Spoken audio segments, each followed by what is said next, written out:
foi a motivação do filme. E aí depois eu gostaria de passar para o Gabriel para passar algumas impressões. Eu acho que tem muita relação com a conjuntura atual, o que é o papel da classe trabalhadora hoje, né? Enquanto sujeito social importante na sociedade.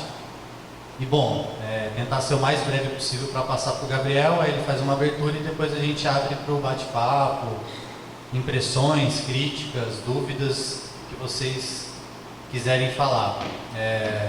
Eu estava procurando vídeos sobre a fundação da refinaria aqui de Cubatão. Pesquisei no YouTube, coloquei o termo lá, RPBC, e para além do vídeo histórico da construção da refinaria, na verdade eu comecei a me deparar com uma série de vídeos gravados pelos próprios trabalhadores. Como sou jornalista aqui do sindicato e volta e meia estou lá na porta da refinaria, inclusive queria agradecer aqui a presença de 2 petroleiros terceirizados aqui assistindo o filme, que são os protagonistas. E aí eu sempre me perguntei, né, como é que está a situação hoje, como é que era antes, e em que pese a dificuldade de ser trabalhador, de ser operário, independentemente do período, existia uma leitura de que as coisas estavam diferentes. E aí, ao ir pesquisando e me deparando com essas imagens, eu fui percebendo que esse testemunho, né, desses terceirizados tinha correspondência, em alguma medida, com as imagens que eles produziram ao longo desse período. E aí entra também uma questão que seria do cinema possível, né? Eu diria que eu tento fazer um cinema possível. O primeiro filme que eu fiz, que passou em festival, foi o Elsa, sobre minha avó, e é um filme que eu filmei sozinho, conversas com ela, e editei e montei esse filme. Então, do ponto de vista de produção, é custo zero, né? Esse filme é a mesma coisa, é custo zero, mas é a questão da dúvida, né? O quanto é possível fazer cinema, mesmo com muito pouco, né? E aí a gente tem câmera, a gente tem filmadora, tem tudo, mas eu achei que seria uma espécie de registro muito jornalístico, entrevistar trabalhadores terceirizados da Petrobras ou desempregados e contar a sua história sentado numa entrevista. Eu achei que podia ser uma linguagem mais interessante, diferente, contar a história dos trabalhadores de uma forma em que eles têm um protagonismo. Evidente que não é um registro neutro, né? Veja, os trabalhadores registraram e essa é a opinião deles. É mediado pelo olhar do diretor. Então é isso, né? Uma combinação de um registro feito pelas mãos dos trabalhadores e o olhar do diretor para esses registros e a minha leitura. E aí o filme é isso, eu compartilho a minha leitura do que foram esses registros. Aí eu queria passar para o Gabriel, para ele passar algumas impressões também, e aí a gente abre para o bate-papo, pode ser? É isso. Bom, boa noite a todos e todas. Fiquei muito feliz com o convite do Leandro. Uma alegria, uma felicidade poder comentar o filme e trazer uma contribuição. Penso desde a primeira, quando eu assisti pela primeira vez, o Leandro me mandou, ainda não era uma versão em construção, fiquei muito emocionado com o filme, né? Eu acho que o filme tem muitas qualidades que nos permite refletir, pensar e também construir a nossa conversa nessa noite. Vou destacar 3 delas, talvez ao meu modo de ver são, para mim, me chamaram mais atenção. Eu acho que o Leandro coloca em cena um sujeito da fora, né? Um sujeito oculto que é a classe trabalhadora. E ele dá visibilidade a um setor da classe trabalhadora que é ainda mais invisível aos olhos da grande mídia, do cinema, né? São os trabalhadores terceirizados. Ou seja, os trabalhadores terceirizados da Petrobras como sujeito, né? Eu acho que essa é uma escolha que merece um destaque grande. O segundo é que o filme curta, ele captura e revela uma subjetividade dos trabalhadores, né, daqueles trabalhadores, por meio da sua própria lente, né? A autofilmagem deles constrói a narrativa, constrói o filme, esse é o critério, a composição do filme.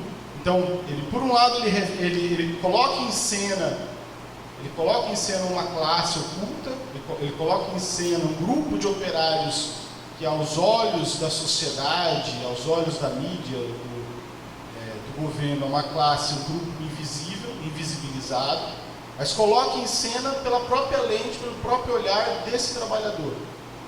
Esse eu acho que é um segundo mérito do curta do Leandro. E um terceiro elemento que eu destaco é que, por meio desse olhar dos próprios trabalhadores, o Leandro apresenta, aí entra o papel dele, não só como composição das imagens, da pesquisa, mas por meio desse olhar, aquelas filmagens dos celulares, dos operários terceirizados da Petrobras, o Leandro apresenta um quadro, um rico quadro, né, significativo e crítico do momento político que nós atravessamos. E ele nos faz pensar sobre esse momento político. Eu acho que cada um aqui assistindo, né, pensou não só sobre o que aconteceu com o nosso país nos últimos anos, mas o que nós estamos passando hoje e para onde vamos. Porque nos sonhos, nas imagens de felicidade, de alegria, de esperança, de uma classe trabalhadora, durante um breve momento pareceu conquistar um avanço e uma promessa, uma frágil promessa, um sonho, né, que estava inscrito naquele momento, de emprego, de melhoria de vida, de acesso a um consumo que não existia antes, e depois a crise, finalmente, um sonho que se torna um pesadelo, né, a partir, sobretudo, de 2014 e 2015. Ou seja, é um filme que revela e traz à cena um sujeito oculto, pela sua própria captura de imagem, por meio do seu... O diretor, o Leandro, ele, por meio dessas imagens, apresenta um quadro de uma avaliação crítica e muito profunda, valiosa, que nos faz pensar, refletir sobre o Brasil, sobre o momento político que nós passamos, os desafios que nós temos. Eu acho um trabalho, portanto, precioso, muito valioso, né? Esse que o Leandro fez. Merece certamente ganhar um público, né? E poder percorrer as salas, os festivais. É um patrimônio, eu acho, esse documentário, um patrimônio também dos trabalhadores no nosso país, da classe trabalhadora. Dito isso, eu passo a um debate que foi um pouco o Leandro me pediu, em a partir do filme, fazer uma reflexão sobre a classe trabalhadora, ou a nova classe trabalhadora no Brasil, né? Então, vou separar brevemente em duas partes essa apresentação, para não ser muito longa e a gente poder conversar, trocar uma ideia.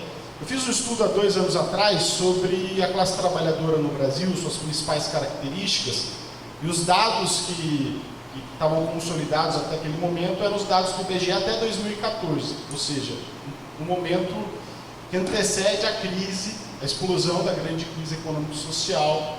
Se a gente olha para os números, para esses mesmos números hoje, né, passado alguns anos, o cenário já é bastante distinto, já é um cenário diferente. Eu vou falar primeiro desse Brasil, também acompanhando um pouco a proposta do filme, né? O Brasil que se construiu, que se apresentava, que se vislumbrava até 2012, 13, 14, e o Brasil que nós estamos vendo nesse momento, né?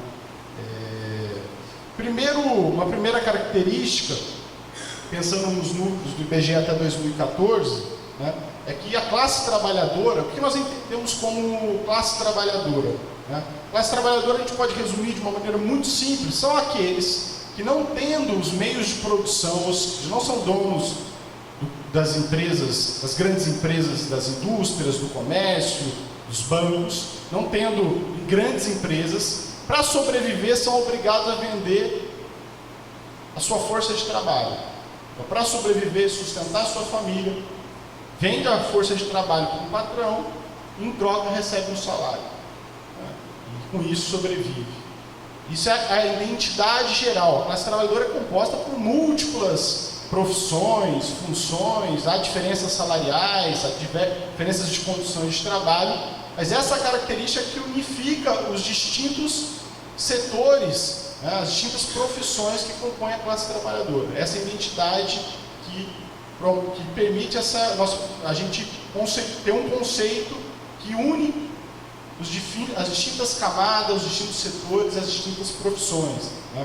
E a classe trabalhadora no Brasil é um gigante social. Em 2014 nós tínhamos os assalariados, os que para sobreviverem têm que vender sua força de trabalho, nós tínhamos um contingente de 60,5 milhões de pessoas, representando 61,3% da força de trabalho, né?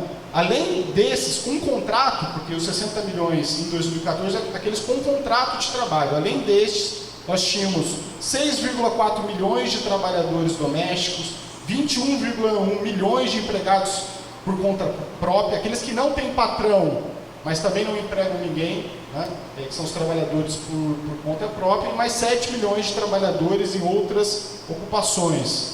Uma classe trabalhadora que é muito jovem, né? Que aqueles que têm até os 30 anos compõem uma parte importante. Uma classe trabalhadora que é cada vez mais feminina, então tem uma crescente participação das mulheres no mercado de trabalho, né? Em distintas ocupações profissionais. Por exemplo, na década de 2000, 60% das ocupações oferecidas absorveram mulheres, né? Em 2014, nós tínhamos, da população empregada, 56 milhões eram homens, 42,6 milhões mulheres, né? E se a gente comparar com os números de décadas anteriores, você vai ver uma participação crescente das mulheres na força de trabalho no mundo e no Brasil. A concentração, o peso dos negros e negras no interior da classe trabalhadora, sobretudo, se a gente for observar, entre os que ganham menos, né, a classe trabalhadora vai se tornando ela mais negra, né?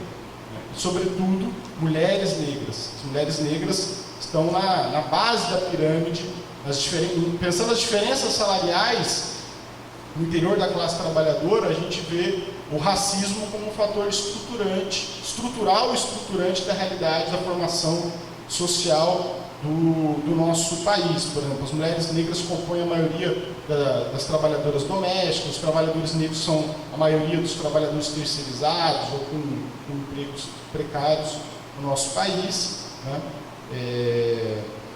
Qual foi o padrão de empregabilidade nos anos, digamos, nos anos do PT? Porque eu vou usar esse dado para depois comparar com o que está acontecendo agora, né? É um dado importante. Nos anos Lula e Dilma, 95% das vagas abertas eram de remuneração mensal de até 1,5 salário mínimo, né? Ou seja, 90% dos empregos gerados ganhavam até 1,5 salários mínimos, ou seja, era um emprego com baixos salários. No entanto, a gente está pensando num país em que boa parte da força de trabalho não estava no mercado formal de trabalho. Então esse foi um momento de ascensão social, na medida em que uma parcela dos trabalhadores que estavam no mercado informal passou a ter pela primeira vez a carteira de trabalho assinada. Muitos daqueles trabalhadores que aparecem no Fundo Leandro provavelmente antes não estavam no mercado formal de trabalho, não tinham acesso aos direitos trabalhistas, algumas garantias providas pela CLT. Foram empregos gerados sobretudo no setor de comércio e na construção civil, né, e em empresas terceirizadas. Então, o boom dos trabalhadores terceirizados da Petrobras, que o filme revela esse auge, né, é uma expressão que foi esse padrão de criação de empregos durante os governos Lula e Dilma, né? Enfim, há outras características importantes, mas peguei algum para a gente comparar com esse segundo momento, né, que é o momento da crise e depois o sonho que se converte num pesadelo, né? Dados atualizados, né, do Brasil de agora, né?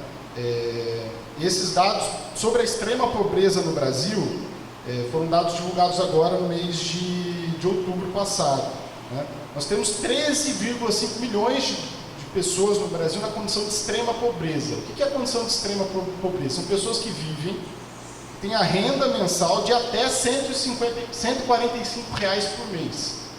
13 milhões de pessoas, 3,5 milhões de pessoas no Brasil têm uma renda individual de até R$ 145 reais por mês. Isso é maior que a população da Bolívia, né?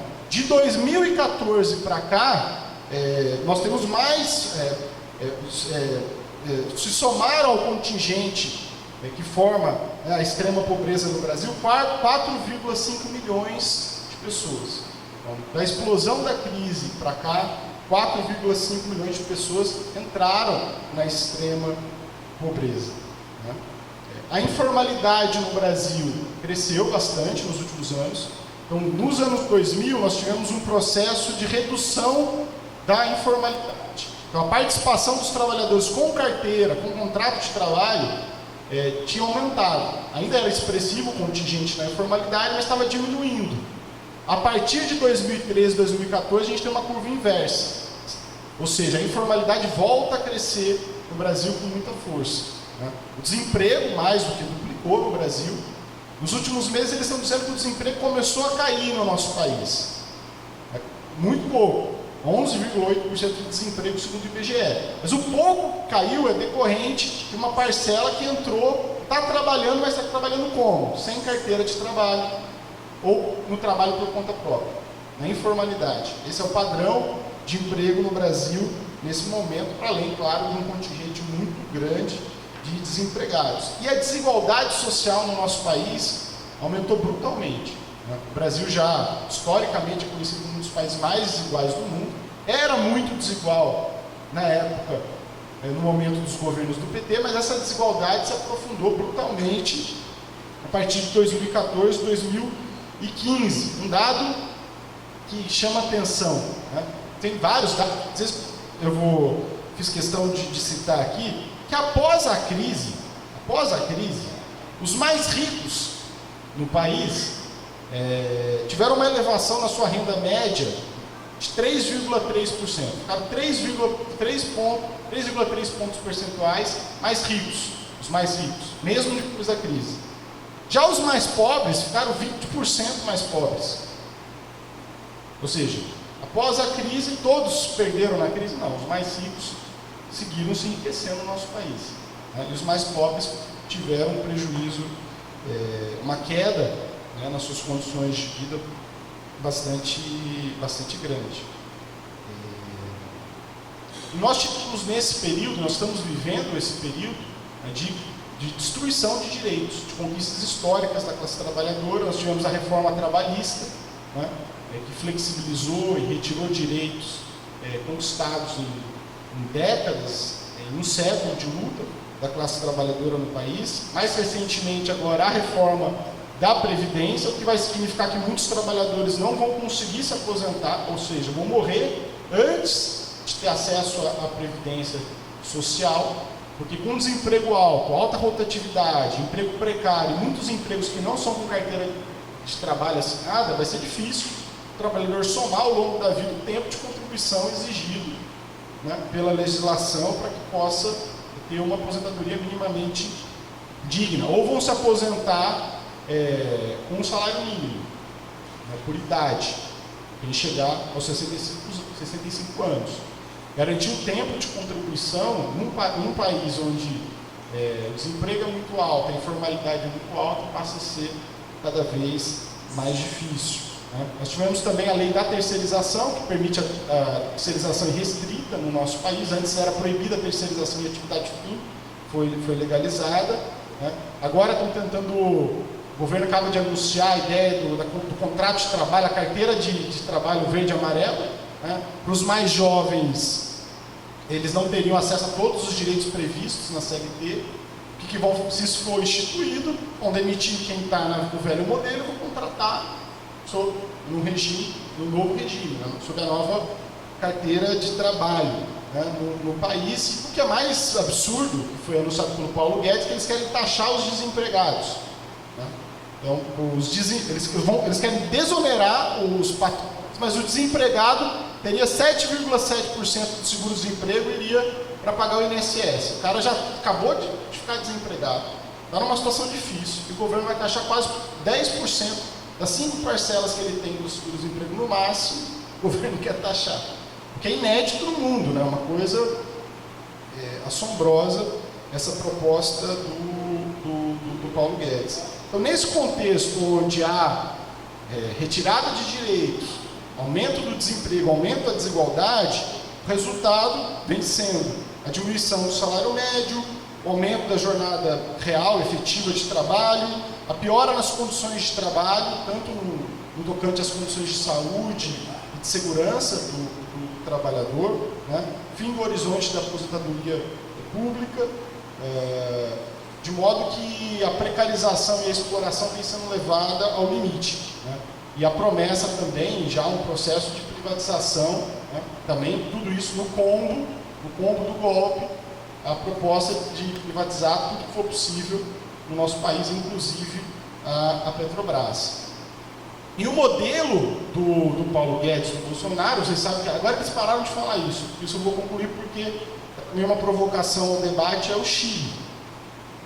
O Paulo Guedes dizia, bem pouco tempo atrás, que querem transformar o Brasil num novo Chile, que seria um modelo para a América Latina. Porque no Chile, na ditadura do Pinochet, na ditadura sangrenta do Pinochet, praticamente tudo foi privatizado. Então não tem saúde pública, não tem universidade pública, não tem nenhum serviço social praticamente público no Chile. Os salários, as aposentadorias no Chile são miseráveis, né? Porque também lá foi instituído o modelo de capitalização e não existe previdência pública no Chile, o custo de vida é altíssimo, né? E eles diziam que o Chile era o modelo que o Brasil deveria seguir, um país moderno, com crescimento econômico, com desenvolvimento, que nós deveríamos perseguir e se tornar um novo Chile. Bom, há pouco mais de um mês atrás, o Chile explodiu uma grande revolta, uma convulsão social impressionante. Há mais de um mês os chilenos não saem das ruas, uma mobilização histórica no Chile, porque começou a revolta no Chile porque eles diziam, né, tinha aumentado o preço do metrô de Santiago 30 centavos. Mas eles disseram, não é por 30 centavos, é pelos 30 anos. Porque aqui no Chile, o estudante, para ir na universidade, vai ter que se endividar, ele sai da universidade endividado, sem condição de pagar, e o aposentado está morrendo porque o salário dele é uma miséria, o trabalhador, jornada de trabalho altíssima, o salário não chega no final do mês, e esse tal de crescimento econômico está se convertendo em melhoria para a maioria da população chilena. E a juventude chilena, os trabalhadores se revoltaram, tomaram as ruas, enfrentaram o exército, a polícia, estão convulsionando o Chile. E já estão obtendo uma série de conquistas. O Congresso aprovou agora no Chile a redução da jornada de trabalho para 40 horas semanais. Hoje o governo chileno, desesperado com a mobilização, anunciou num acordo no Congresso Nacional que vão aumentar as aposentadorias até em 50% no Chile. Estão estudando estatizar alguns serviços públicos e criar uma universidade pública no Chile e permitir saúde pública. E estão sendo obrigados até mesmo agora a chamar um plebiscito para convocar uma nova Constituição, porque os chilenos pedem uma nova Constituição para terem direitos sociais, previdência pública, educação, emprego, aumento do salário no Chile. Estão pressionando o governo, os empresários, por garantias de direitos sociais. Então eu acho que diante do quadro que nós estamos vivendo, talvez nós temos que voltar, sim, nós queremos nos converter no novo Chile, mas nesse Chile de agora, está em revolta nas ruas pelas condições que foram impostas de privatização, de destruição de direitos. E o que está acontecendo no Chile, essa revolta, essa mobilização, também é uma esperança para nós aqui no Brasil, né? Porque se abateu, depois do sonho, do pesadelo, do golpe, muita desesperança, desalento, né? Será que a coisa só vai piorar? E eu acho que a mensagem que o Chile nos traz hoje é que a esperança só pode estar na luta coletiva, nas multidões, a classe trabalhadora e na juventude tomando as ruas, se mobilizando, porque se não for essa a alternativa, eles vão continuar passando e vão piorar, a situação vai piorar cada vez mais. A intenção do Paulo Guedes, do Bolsonaro, é transformar a vida do trabalhador no inferno, numa situação cada vez mais difícil, é destruir, eles querem acabar de destruir o que restou da CLT, eles vão querer destruir os sindicatos, já vão tentar cortar o financiamento dos sindicatos, a Previdência Pública já passou uma parte da destruição, vão querer destruir o SUS, né? Que o SUS é difícil, o hospital público no Brasil, mas ainda há um atendimento público no Brasil gratuito. As universidades públicas já estão cortando financiamento, as bolsas de pesquisas no Brasil. O projeto deles se chama Destruição, né? E eu acho que a nossa esperança tem que ser na organização. Nós somos a maioria, recuperar a capacidade de sonhar, de se articular, de se mobilizar, para se revoltar contra essa situação e construir um futuro diferente desse do presente de hoje, né? Então é isso. Muito obrigado. Desculpa ter tomado o tempo de vocês um pouco para além do que eu devia. Obrigado.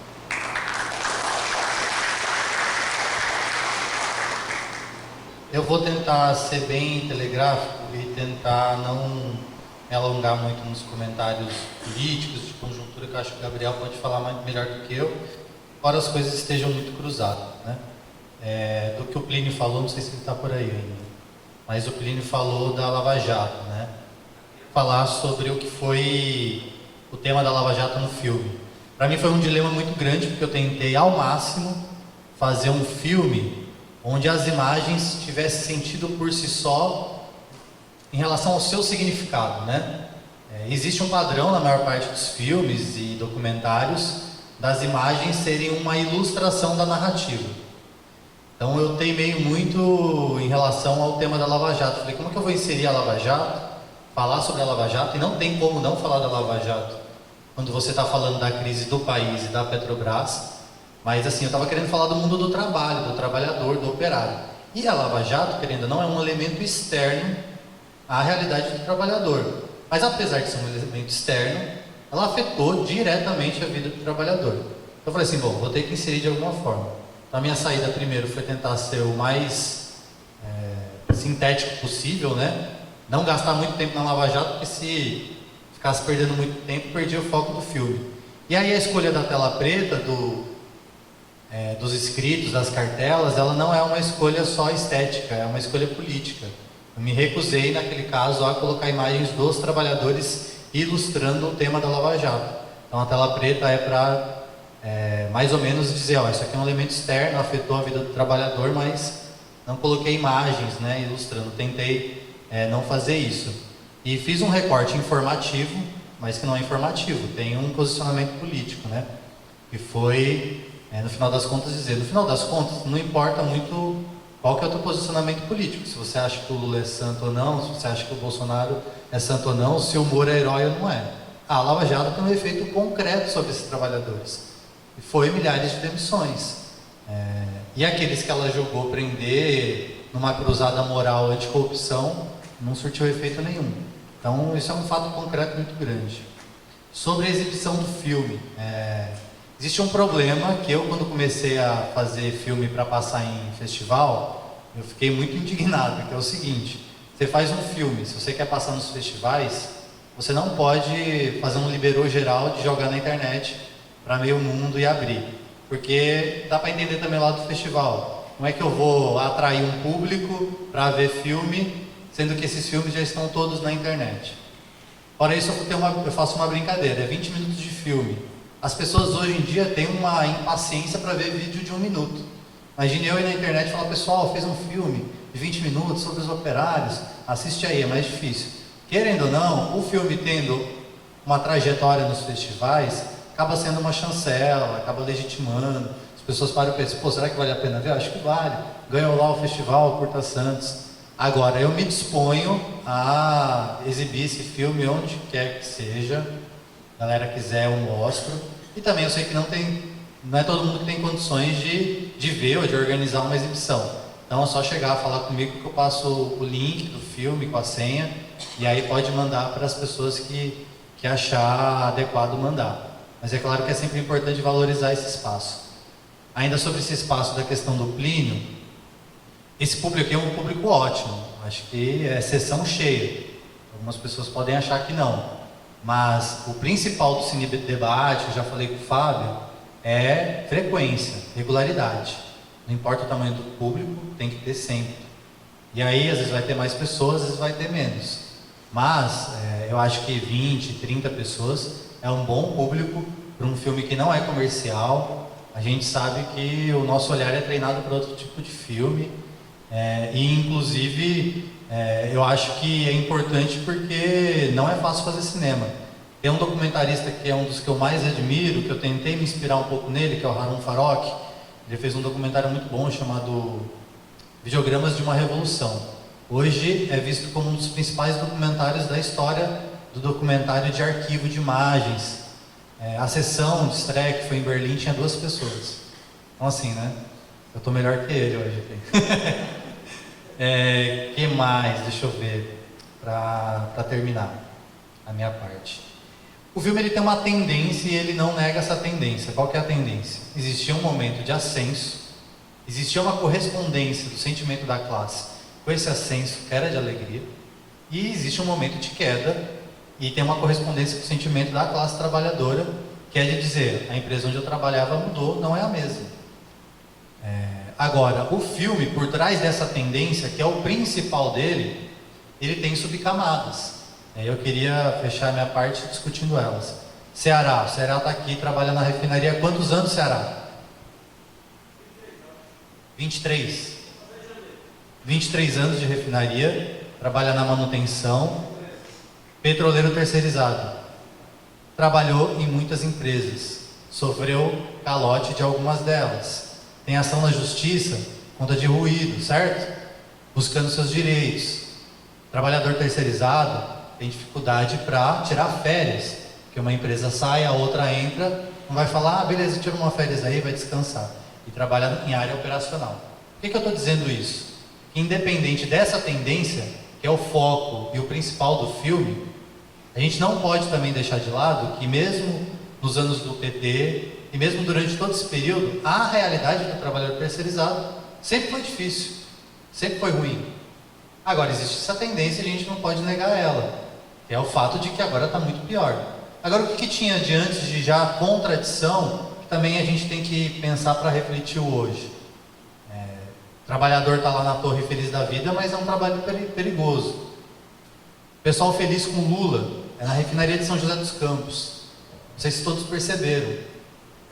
Eu acho que não dá, né, para todos perceber. Os terceirizados, eles estão tirando foto com o Lula atrás da grade. Lá dentro, o petroleiro direto está com condições melhores de tirar foto com o Lula. Por quê? Isso significa que a condição do trabalhador petroleiro terceirizado sempre foi desigual em relação ao petroleiro direto. Do que o Plínio falou sobre a questão da conciliação de classe. Segundo mandato da Dilma, primeiro dia de gestão dela, ela falou que o Brasil caminhava para ser um país de classe média. Acho que isso foi um erro brutal do ponto de vista ideológico, da narrativa. Foi, em vez de dizer, veja, a classe trabalhadora, enfim, está tendo ascensão e está conquistando, disse, não, você não é mais classe trabalhadora, você é a nova classe média. Isso é um problema do ponto de vista ideológico, na minha opinião. Fora o fato do ascenso também ser muito na base do consumo. Então acho que isso foi uma problemática. Mas é isso, é o que o Gabriel falou. Antes não tinha formalidade, nos governos do PT teve muita formalização do trabalho, a questão dos direitos trabalhistas. Mas é isso, na medida em que o estrutural não foi alterado, né, que é a questão da situação do trabalhador terceirizado, por exemplo, o Ceará. Minha opinião, o Ceará tinha que ser primerizado. Trabalhador da Petrobras com estabilidade. Porque uma coisa também que o filme mostra a corda mais fraca é o trabalhador, só que tem subcamadas. Do trabalhador que é a corda mais fraca, o trabalhador terceirizado é o mais fraco. Aí você vai mais ainda, né? Trabalhador terceirizado negro, trabalhador terceirizado negra, mulher, LGBT, e por aí vai. Então assim, é um filme que ele traz essa tendência como principal, mas ele traz alguns elementos que tentam nos ajudar a entender.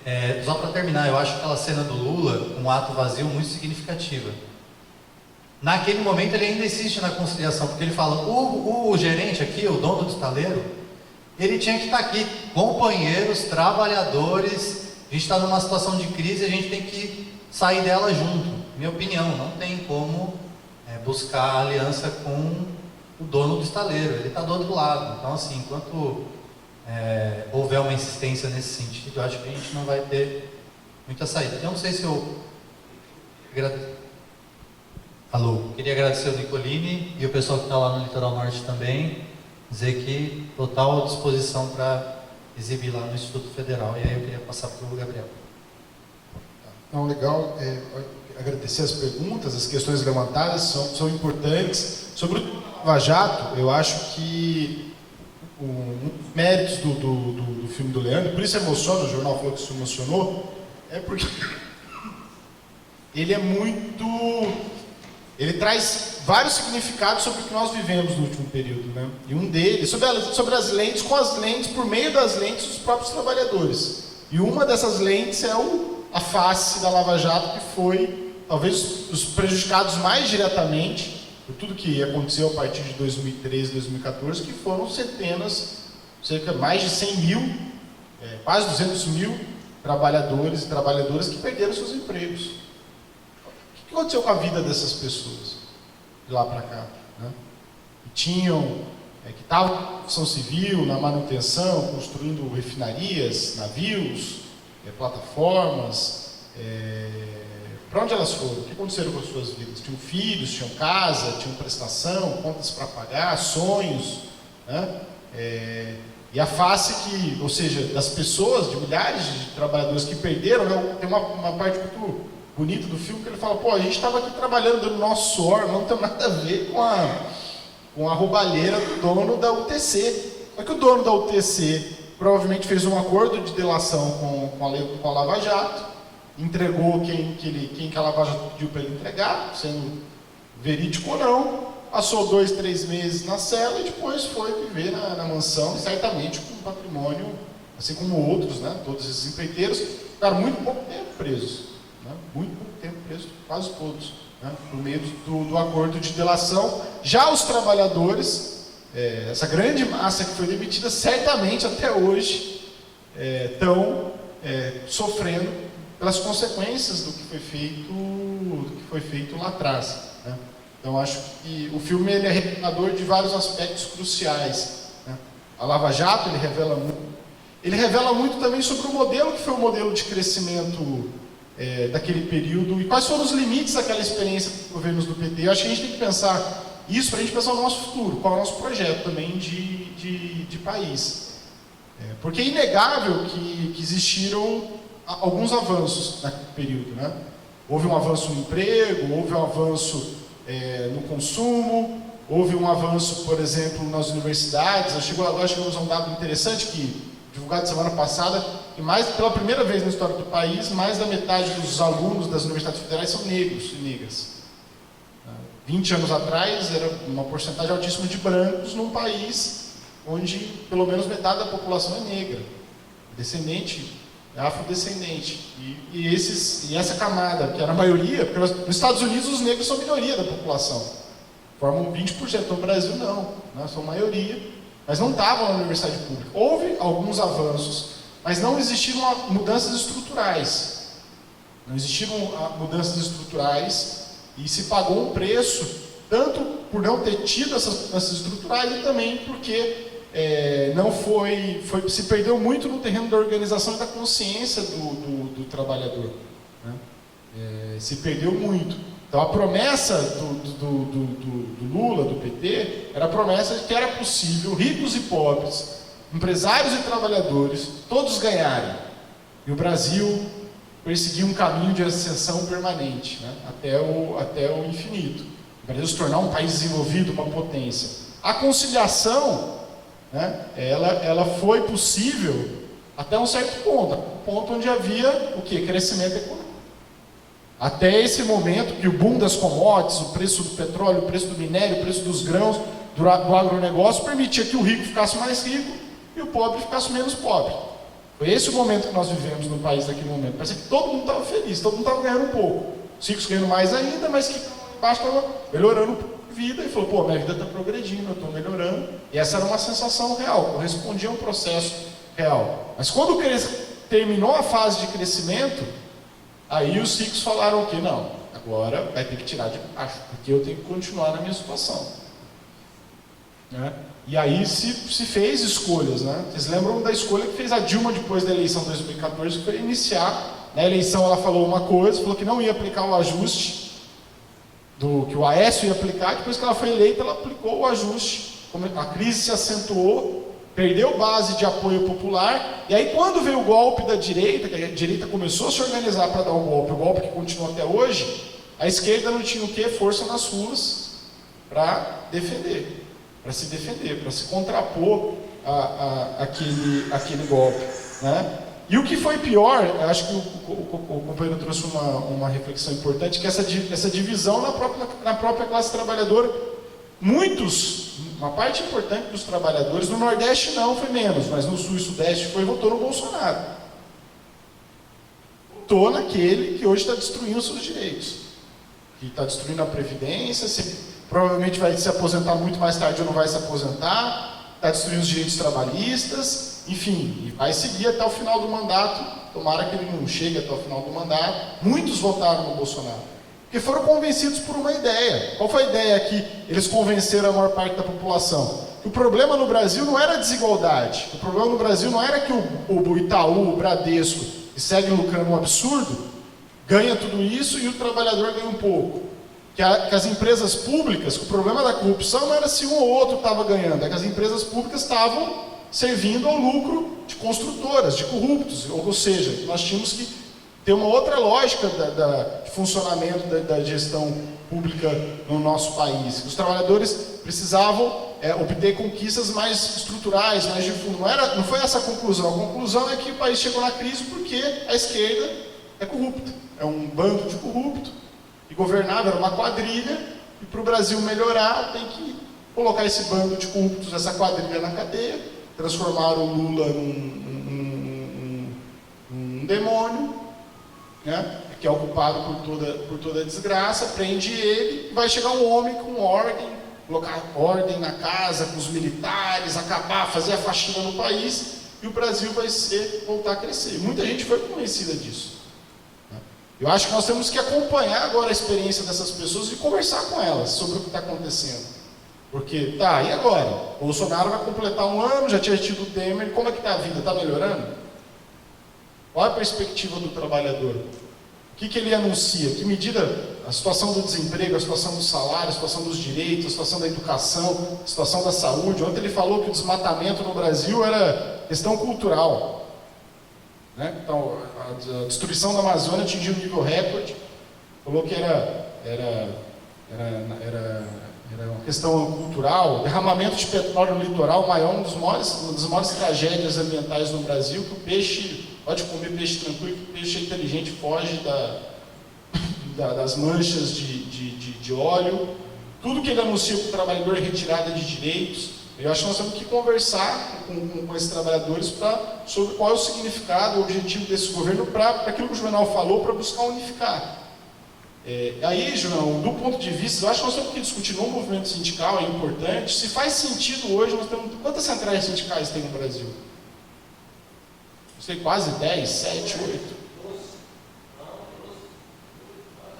É muito. Faz sentido ter tanta central sindical assim no Brasil? Existiam diversas divisões do movimento sindical no Brasil. E hoje o movimento sindical, com todos os seus problemas, está sendo duramente atacado no país. A extrema-direita ataca a esquerda, ataca os movimentos sociais, ataca o movimento sindical, para destruir a organização sindical no Brasil. É um dos objetivos dessa extrema-direita neofascista que assumiu o poder. Eu acho que nós temos que discutir o movimento sindical, a esquerda de conjunto, uma unificação, né? Até mesmo uma perspectiva de unificação sindical das centrais, que começa, no meu modo de ver, por a gente construir uma pauta comum da classe trabalhadora, uma agenda, alguns pontos centrais, não muitos, pelos quais nós vamos travar uma luta unificada. Uma experiência interessante que está sendo formada é a Frente em Defesa da Soberania Frente em Defesa da Soberania Nacional, que está articulando várias centrais, muitos sindicatos, porque uma das faces desse governo é a destruição do patrimônio público, a entrega do Brasil ao capital externo, ao capital estrangeiro, às multinacionais, ao imperialismo. Está se montando uma frente sindical em defesa da soberania. Acho que todas as experiências de articulação, de unificação, elas são fundamentais, fatais. Nenhuma luta isolada hoje vai ter dificuldade de vitória. né? E o trabalhador embaixo no chão de fábrica vai se sentir mais confiante de vir para a luta se ele vê que está tendo uma unificação, né? Se ele está vendo que um sindicato está ajudando o outro, os sindicatos estão se reunindo para construir uma agenda de luta comum, bandeiras comuns, estão travando, fazendo ações unificadas, mobilizações unificadas. A experiência da articulação dos sindicatos aqui de Santos combativos, eu acho que é uma experiência que é um exemplo, eu acho que serve como uma referência. O combate à fragmentação, né, que é divisão, e a construção de uma pauta de unidade em cima das bandeiras centrais, que afeta todos: emprego, salário, direitos, né? Essas são bandeiras comuns aos interesses de todos os trabalhadores. Apesar de todas as suas diferenças internas, o trabalhador quer emprego, quer salário, quer direitos, quer direito à aposentadoria. Acho que construir algumas bandeiras principais e ter que buscar unificar essa luta. Eu esqueci de alguma outra questão? Não, né? Leandro, claro que é o que fechar, né? Que é o responsável por esse trabalho. Eu estava pensando na fala do Vinícius, e eu acho que ele ressaltou um ponto muito importante.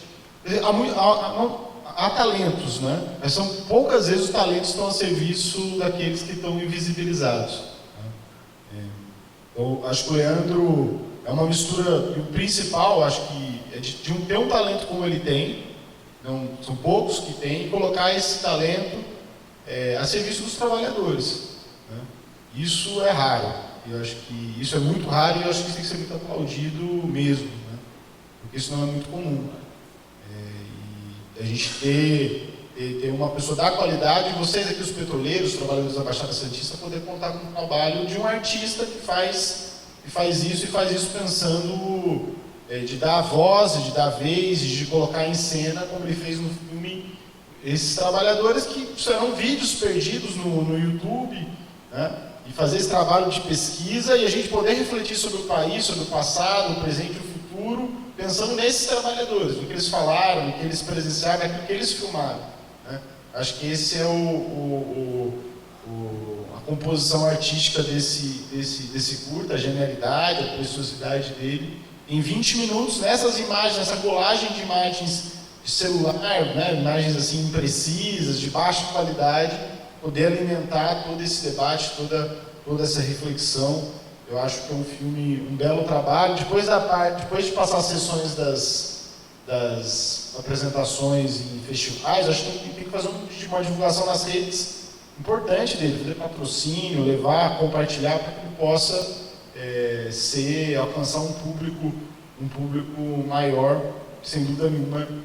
Eu acho que tem esse espaço e esse merecimento. Sobre a situação, eu acho que é normal, a gente está vivendo um momento muito... Eu tenho 34 anos, né? Acho que do momento da minha vida mais difícil do ponto de vista de pensar no meu país. Há um clima de desalento, de desânimo, porque nós viemos de derrotas, né?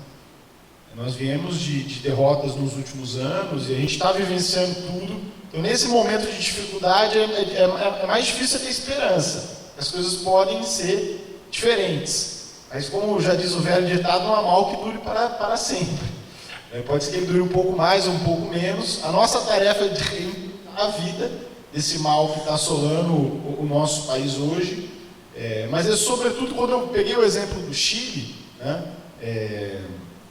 Muito engraçado, sabe que tem um vídeo, um áudio que na época, quando estourou a revolta no Chile, da primeira-dama no Chile, que estourou, ela falou assim: são alienígenas que tomaram conta desse país, que era uma coisa tão inesperada, né? É imaginável que o Chile, o modelo de crescimento, ia explodir numa convulsão de revolta, de sentimento de injustiça. Tem um outro vídeo do presidente de uma semana atrás, né?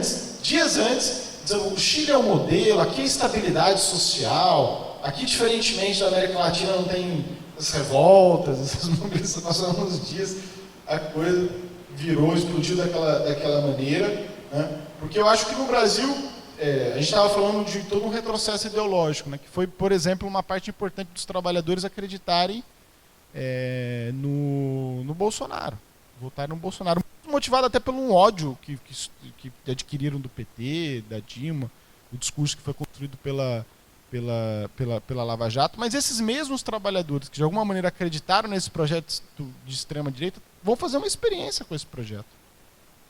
Eu acho que nós que estamos do outro lado, eu acho que o nosso papel é acelerar essa experiência, é explicar, é fazer o trabalho de base, e é sobretudo nesse momento é a tarefa da resistência. É construir a resistência, né? É juntar aqueles que estão com a resistência. Os sindicatos combativos, o trabalho sindical, o sindicato aqui dos petroleiros é um exemplo, os movimentos feministas, né, que fizeram Ele Não ano passado, uma manifestação gigante, o movimento estudantil que fez passeatas enormes no Brasil esse ano em defesa da educação.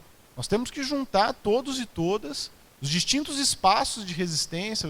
O espaço sindical é um espaço, a luta pela defesa da educação pública é outro espaço, da saúde, da moradia, as distintas, né, níveis de experiência e de resistência, de organização do nosso povo para construir essas trincheiras de resistência e que as coisas vão mudar, que a experiência vai ser feita. E a gente construindo essa força, essa fortaleza para poder virar o jogo, tomara que mais cedo do que tarde, mas que a gente construa essa condição.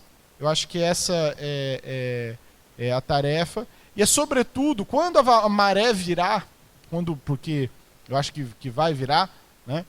Pode demorar um pouco mais, um pouco menos. Você sabe que agora tem uma situação do envolvimento de investigação o Lula, até quando saiu da cadeia, falou uma coisa correta, né? A gente tem que acabar com esse governo de milicianos. Nós temos uma família, presidente, a sua família, que tem uma relação direta com as milícias no Brasil e possivelmente, é possível, ainda não há provas, mas há indícios que talvez estejam ligados ao assassinato da Marielle Franco, né? Agora, a notícia de ontem é que a polícia do Rio Civil investiga a possibilidade, se o Carlos Bolsonaro, o filho dele, lá, o que é vereador no Rio, talvez esteja diretamente envolvido com o crime, né? Isso ainda não há ainda provas, mas há uma investigação nesse sentido.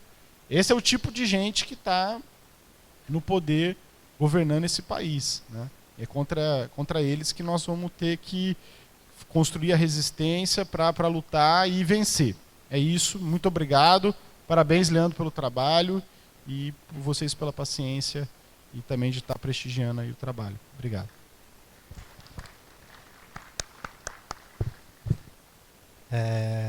Eu vou falar duas coisas, né? Não necessariamente tão rápido assim.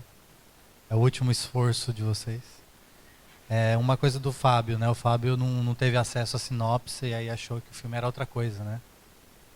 Eu acho que é interessante essa provocação, que tem a ver também um pouco com o que o Vinícius falou de como que eu me vejo, meu trabalho, etc, né? Eu cheguei a publicar no Facebook, mas nem todo mundo tem Facebook, ou nem todo mundo leu. Então, eu quero citar aqui o cara que eu falei, que é um diretor que eu admiro, né? Que é o Harun Farok. Ele falou isso em 95, né? Então, mais de 20 anos atrás. E eu só fui ter acesso a esse texto depois que eu fiz o filme. Então, tem uma correspondência com o final do filme, com a minha locução, que eu achei bem interessante. Ele fala assim: a primeira câmera da história do cinema focalizou uma fábrica, mas depois de 100 anos, pode-se dizer que a fábrica como tal atraiu pouco cinema. Mas exatamente a sensação que causou foi de repulsa. O cinema sobre o trabalho ou o trabalhador não se constituiu em um gênero central. E o espaço diante da fábrica ficou relegado a um lugar secundário.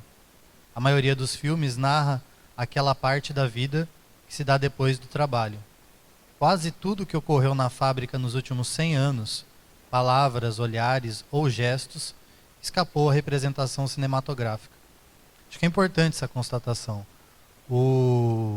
A abertura do Gabriel fala do quanto a classe trabalhadora no Brasil ainda é um sujeito social, que é um gigante. E ainda assim, ele é invisibilizado no cinema. E eu não acho que isso é só obra do acaso. Eu acho que isso tem um fundo ideológico. Não acho que todos os cineastas que fazem cinema necessariamente têm consciência disso, mas reproduzem. Aí eu queria pegar um outro trecho aqui, que é de um documentarista cubano, Santiago Alvarez, autodidata, começou a fazer cinema por conta própria, velho já, né? Aí ele fala, né? O cinema não é somente questão de estilo ou fórmula expressiva. é também um problema ideológico. A eficácia artística e política de uma obra cinematográfica reside fundamentalmente na clara posição ideológica com que foi realizada, porque no fim das contas, a forma se torna bela quando se baseia em um conteúdo belo. E não é possível ser um artista revolucionário se houver separação entre conteúdo e forma. Aí por que eu quis falar sobre isso também? Eu acho assim que quando eu tento fazer filme, cinema, eu estou numa zona meio cinzenta, assim, é bem difícil. Em que sentido? Existe uma corrente, que eu acho que é a corrente que hoje domina o cinema, que é da ambiguidade ao extremo. É no sentido de muitas vezes, inclusive, negar evidências e fatos. Então, as pessoas hoje no cinema acham errado você tratar a classe como um grupo social homogêneo. Eu acho que tem que ter gente no cinema disposta a fazer isso. Porque em que pese as ambiguidades, fissuras, nuances, existe padrões, existe tendências. E aí quando eu fiz o filme, eu tentei fazer um filme que tivesse lado, tivesse posição, mas que não fosse necessariamente, aliás, que não fosse um panfleto, assim, no sentido de um vídeo denúncia, simplesmente. Eu acho que tem a ver um pouco com o que você falou, Vinícius, de tipo, uma confiança de que os fatos e a verdade está do nosso lado. Isso é uma posição ideológica. Eu tenho confiança de que aquilo que eu retratei, a forma como eu montei, traz uma verdade, sabe? É a minha verdade, é a nossa verdade, mas é uma verdade. Agora, eu brigo muito com o Fábio. Cadê o Fábio? Brigo muito com o Fábio de tipo assim, não, comunicação é importante, não sei o que lá, mas calma lá, vamos ver o que é importante. Então, acho assim, o que é o legal, né? Eu faço filme, eu sou jornalista do sindicato, eu faço vídeo, etc., mas eu nunca vou achar, ou espero que eu permaneça com essa opinião, de que o meu trabalho é superior ao trabalho, por exemplo, da categoria petroleira, quando ela faz uma greve e quando ela entra em ação. Inclusive porque o meu trabalho ele é potencializado e otimizado na medida em que a categoria está em movimento. Ou seja, uma coisa é fazer uma denúncia da privatização da Petrobras com a categoria trabalhando. Outra coisa é fazer essa abordagem com a categoria em greve. Do ponto de vista do cinema, eu acho que o cinema não transforma o mundo, né? Mas ele transforma pessoas. Em que medida? Ele não vai conseguir por si só ser uma ferramenta que consiga transformar a sociedade. Esse papel são das mulheres e dos homens que estão aqui para brigar pelos seus direitos, para ter uma sociedade justa. Mas não dá para minimizar o papel nem da comunicação e do jornalismo, nem do cinema, porque a narrativa dominante é a narrativa da elite, dos patrões, ou daqueles que hoje estão confusos e acham que a gente não tem que, sabe, fazer um filme contundente, que está muito claro qual que é a opinião, né? Eu acho que é um trabalho, sobretudo de memória, de registro. Então, por exemplo, o vídeo que eu fiz da Assembleia, né? Você aqui não manda nada. Assim, acho fabuloso, assim. Eu acho que, eu não sei quantas pessoas daqui a uns anos vão ver esse vídeo que eu fiz sobre a Assembleia dos Petroleiros. Eu estava aqui, eu me emocionei. O desfecho da campanha não foi como a gente esperava. Mas tem uma coisa que vai ficar, sabe? Que é patrão, trabalhador é trabalhador. E aqui nesse sindicato eles não têm voz, sabe? Eles não mandaram. Acho que nem todo mundo teve acesso, mas aqui nesse sindicato os trabalhadores constrangeram os gerentes. Xingaram os gerentes. E o que eu fiz? Eu registrei. E eu registrei e transformei em imagem, em som e palavra. Essa é a importância do meu trabalho. As pessoas verem e se motivar e se reconhecer. Agora, do ponto de vista de transformação da sociedade, eu acho que o filme ele tem pouca utilidade nesse sentido de mudar as coisas. Mas eu hoje sou o que sou porque vi filmes, né, que tinham um aspecto crítico, né, o Michael Moore e tal. A gente tem até diferenças com ele, assim, do ponto de vista do cinema que ele produz. Mas eu queria dizer que a presença de vocês aqui é muito importante, porque quando eu falo que eu estou nessa zona cinzenta, é no sentido de dizer como que eu consigo conciliar militância e arte, sabe? Como fazer um filme que é filme, mas também que não é um bananão, sabe? Que tem um posicionamento. E vou te dizer, não é fácil não, tem que levar umas pancadas. Eu exibi o filme lá em Gostoso e saiu uma crítica e o cara meteu o pau assim no filme, porque ele falou, ó, não tem ambiguidade, não tem nuance, o diretor quer dizer como é que a gente tem que ver as imagens. Por quê? Porque aí é o que eu falei da questão ideológica, né? Uma visão ideológica. O cara acha que, independente de qual é a situação do país, você faz um filme, não explica muito, não dá pista nenhuma e cada um pensa o que quiser.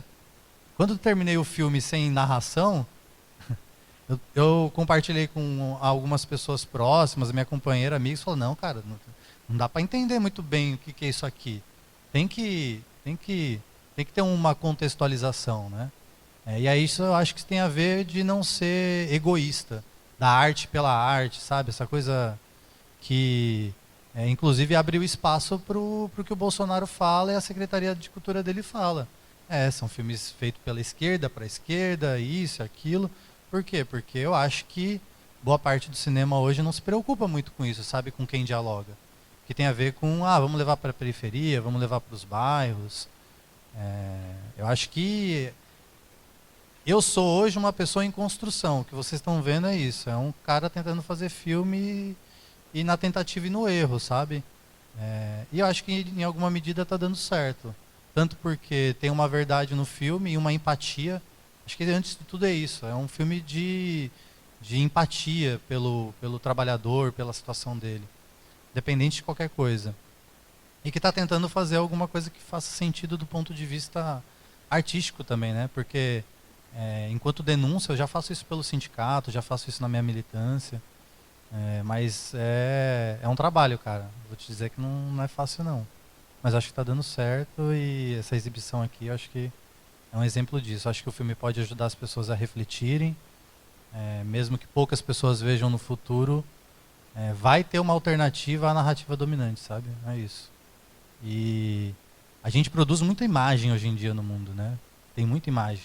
Também tem um debate de como que a gente está assistindo essas imagens e trabalha com elas. Acho que esse filme, de forma bem modesta, ele tenta se apropriar dessas imagens que estariam perdidas, né? E transformar isso numa história nossa. Acho que é a história da classe trabalhadora. Acho que é isso. Obrigado, gente.